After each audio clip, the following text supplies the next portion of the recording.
সংবাদ সবাইকে স্বাগত জানাচ্ছি। আমি ফিরোজ তোহা। শুরুতেই সংবাদ শিরোনাম জানিয়ে দেব এই মুহূর্তে হাতে পাওয়া সর্বশেষ গুরুত্বপূর্ণ আপডেট আন্তর্জাতিক সংবাদ। শুরুতেই থাকছে যুদ্ধ ও মার্কিন আগ্রাসন চললে কখনো খুলবে না হরমুজ প্রণালী, এমন হুঁশিয়ারি দিয়েছে ইরান। দেশটির সেনাবাহিনীর মুখপাত্র ব্রিগেডিয়ার জেনারেল মোহাম্মদ আকরামিনিয়া হুঁশিয়ারি দিয়ে বলেছেন, গুরুত্বপূর্ণ এই নৌপথ নিয়ে ইরানের সশস্ত্র বাহিনী কোনোভাবেই ছাড় দেবে না। এবারে জানাবো যুদ্ধ চলাকালে যেভাবে মার্কিন সেনাদের উপর নজরদারি করছে ইরান। যুদ্ধ চলাকালে মধ্যপ্রাচ্যের বিভিন্ন দেশে মোবাইল নেটওয়ার্ক হ্যাক করে মার্কিন সামরিক সদস্য এবং ঠিকাদারদের অবস্থান শনাক্ত করছে ইরান। মঙ্গলবার লন্ডন ভিত্তিক সংবাদ মাধ্যম ফিনান্সিয়াল টাইমসের এক অনুসন্ধানী প্রতিবেদনে এ চাঞ্চল্যকর তথ্য উঠে এসেছে।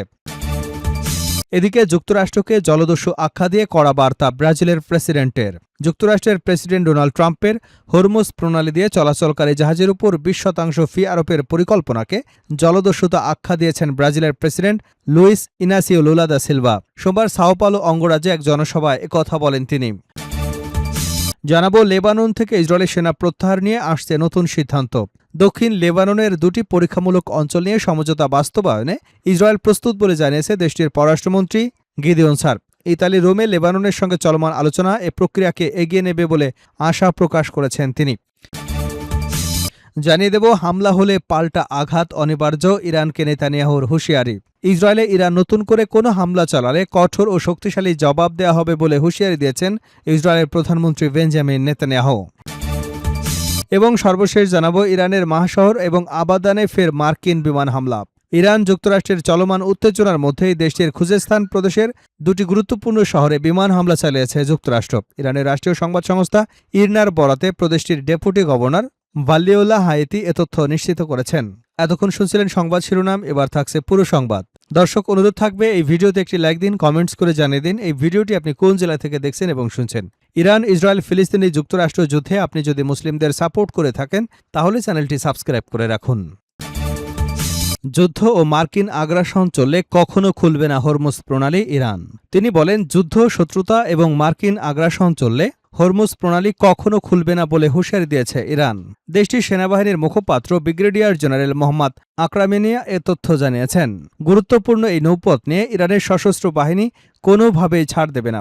মঙ্গলবার ইরানের আধা সামরিক সংবাদ সংস্থা মেহেরের বরাতে সংবাদ মাধ্যম ডনের প্রতিবেদনে বলা হয়েছে, আকরেমিনিয়া জানান, হরমুজ প্রণালী চালু করার একমাত্র পথ হল ইরানি জনগণের অধিকারকে সম্মান করা। তিনি বলেন, যুদ্ধ, শত্রুতা এবং মার্কিন আগ্রাসনের মধ্যে হরমুজ প্রণালী কখনো খোলা হবে না।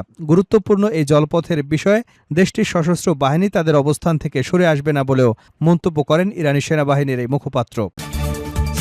যুদ্ধ চলাকালে যেভাবে মার্কিন সেনাদের উপর নজরদারি করছে ইরান। যুদ্ধ চলাকালে মধ্যপ্রাচ্যের বিভিন্ন দেশের মোবাইল নেটওয়ার্ক হ্যাক করে মার্কিন সামরিক সদস্য এবং ঠিকাদারদের অবস্থান অনুসরণ করে ইরান। মঙ্গলবার লন্ডন ভিত্তিক সংবাদ মাধ্যম ফিনান্সিয়াল টাইমস এক অনুসন্ধানী প্রতিবেদনে এ তথ্য জানিয়েছে। প্রতিবেদনটি মোবাইল সার্ভেইল্যান্স মনিটরের নামের একটি গবেষণা প্রকল্পের টেলিযোগাযোগ সংক্রান্ত তথ্য এবং বিষয়টি সম্পর্কে অবগত একাধিক সূত্রের বক্তব্যের ভিত্তিতে প্রকাশ করা হয়েছে। প্রতিবেদন অনুযায়ী এ তথ্য প্রকাশের পর যুক্তরাষ্ট্রের আইন প্রণেতাদের মধ্যে উদ্বেগ তৈরি হয়েছে। তাদের আশঙ্কা, আন্তর্জাতিক রোমিং ব্যবস্থা এবং স্মার্টফোন ভিত্তিক বিজ্ঞাপন প্রযুক্তির কারণে মার্কিন সামরিক সদস্যরা সহজেই নজরদারির শিকার হতে পারেন।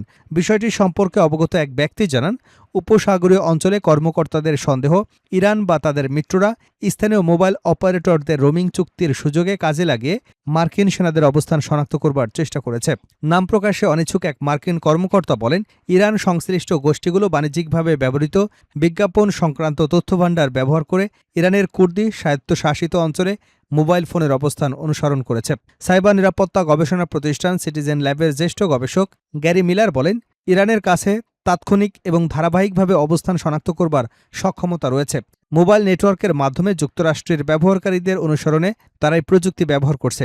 এতে অবাক হবার কিছুই নেই। যুক্তরাষ্ট্রকে জলদস্যু আখ্যা দিয়ে কড়া বার্তা ব্রাজিলের প্রেসিডেন্টের। তিনি আবারও বলেন, যুক্তরাষ্ট্রের মতো একটি দেশ যারা দীর্ঘদিন ধরে জলদস্যুতার বিরুদ্ধে অবস্থান নিয়েছে, তারা এভাবে নিজেরাই জলদস্যুতে পরিণত হতে পারে না।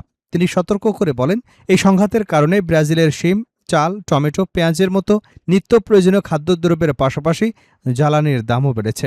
এর আগে ট্রাম্প ঘোষণা দেন, হরমুজ প্রণালী দিয়ে চলাচলকারী সব পণ্যবাহী জাহাজের উপর 20% ফি আরোপ করা হবে। তার দাবি, এই অর্থ প্রণালীতে নিরাপদ নৌচলাচল নিশ্চিত করবার ব্যয় মেটাতে ব্যবহার করা হবে। যুক্তরাষ্ট্র ইসরায়েলের হামলার পর গত ফেব্রুয়ারিতে ইরান হরমুজ প্রণালী দিয়ে যে কোনো বাণিজ্যিক জাহাজ চলাচলে বাধা দেয়। পরে জুনে শান্তি চুক্তির মাধ্যমে পরিস্থিতি কিছুটা স্বাভাবিক হলেও সাম্প্রতিক উত্তেজনার পর ট্রাম্প আবারও কঠোর পদক্ষেপ নেবার ঘোষণা দিয়েছেন। আসন্ন অক্টোবরের প্রেসিডেন্ট নির্বাচনে চতুর্থ মেয়াদে লড়তে যাওয়া 80 বছর বয়সী ব্রাজিলের প্রেসিডেন্ট জানান, ইরান যুদ্ধের কারণে বিশ্ববাজারে তেলের দাম বেড়ে যাওয়ায় জ্বালানির মূল্যবৃদ্ধি নিয়ন্ত্রণে তার সরকার সাময়িক কিছু পদক্ষেপ নিয়েছে। এছাড়া মার্চ মাসে অপরিশোধিত তেল রপ্তানির উপর আরোপ করা 12% কর থেকে পাওয়া অর্থ মূল্যবৃদ্ধির প্রভাব কমাতে ব্যয় করা হচ্ছে বলে জানিয়েছেন তিনি। লেবানন থেকে ইসরায়েলি সেনা প্রত্যাহার নিয়ে আসছে নতুন সিদ্ধান্ত। দক্ষিণ লেবাননের 2টি পরীক্ষামূলক অঞ্চল নিয়ে সমঝোতা বাস্তবায়নে ইসরায়েল প্রস্তুত বলে জানিয়েছে দেশটির পররাষ্ট্রমন্ত্রী গিদিয়ন সার। ইতালি রোমে লেবাননের সঙ্গে চলমান আলোচনা এ প্রক্রিয়াকে এগিয়ে নেবে বলে আশা প্রকাশ করেছেন তিনি। মঙ্গলবার জেরুজালেমে এক সংবাদ সম্মেলনে স্যার বলেন, এই 2টি পরীক্ষামূলক অঞ্চল বাস্তবায়নের পথে এগোতে আমরা প্রস্তুত। আমার আশা রোমে চলমান এই দফার আলোচনা এ প্রক্রিয়াকে এগিয়ে নেবে। যুক্তরাষ্ট্রের মধ্যস্থতায় ওয়াশিংটনে প্রথম দফার আলোচনার পর গত 26 জুন দুপক্ষ একটি সমঝোতায় পৌঁছায়। সেই সমঝোতার ধারাবাহিকতা রোমে আবারও আলোচনা শুরু হয়েছে। আলোচনার কেন্দ্রবিন্দুতে রয়েছে একটি পরীক্ষামূলক অঞ্চল পরিকল্পনা। এর আওতায় ধাপে ধাপে হিজবুল্লাহর অস্ত্র সমর্পণ করবে, ইসরায়েলি বাহিনী সংশ্লিষ্ট এলাকা থেকে সরে যাবে এবং সেখানে পর্যায়ক্রমে লেবাননের সেনাবাহিনী মোতায়েন করা হবে। 26 জুনের সমঝোতা অনুযায়ী বাস্তবায়নের প্রথম ধাপ হিসেবে দক্ষিণ লেবাননের 2টি অঞ্চল নির্ধারণ করা হয়েছে। গত সপ্তাহে যুক্তরাষ্ট্রের এক কর্মকর্তা জানান, পরিকল্পনাটি বাস্তবায়নের জন্য মার্কিন সামরিক বাহিনীর কেন্দ্রীয় কমান্ড লেবানন ও ইসরায়েলের সঙ্গে সমন্বয় করে কাজ করছে। হামলা হলে পাল্টা আঘাত অনিবার্য, ইরানকে নেতানিয়াহুর হুঁশিয়ারি। ইসরায়েলে ইরানের নতুন করে কোনো হামলা চালালে কঠোর এবং শক্তিশালী জবাব দেওয়া হবে বলে হুঁশিয়ারি দিয়েছে ইসরায়েলের প্রধানমন্ত্রী বেঞ্জামিন নেতানিয়াহু। মঙ্গলবার এক প্রতিবেদনে এ তথ্য জানিয়েছে আল জাজিরা। এক সম্মেলনে দেওয়া বক্তব্যে নেতানিয়াহু বলেন, ইরানের নেতাদের আমি স্পষ্টভাবে বলতে চাই, আমাদের উপর হামলা চালিয়ে পরিস্থিতি শান্ত থাকবে এমন প্রত্যাশা করবেন না। তিনি আরও বলেন, কেউ আমাদের আঘাত করবে আর আমরা নীরব থাকব, সে সময় শেষ হয়ে গেছে। এখন থেকে যে কোনো হামলার জবাব দেওয়া হবে সিদ্ধান্তমূলক আঘাতের মাধ্যমে। নেতানিয়াহুর কার্যালয় থেকে প্রকাশিত এক ভিডিওতে এই বক্তব্য প্রচার করা হয়েছে। ইরান ও ইসরায়েলের মধ্যে চলমান উত্তেজনার মধ্যেই এমন হুঁশিয়ারি দিলেন ইসরায়েলের প্রধানমন্ত্রী।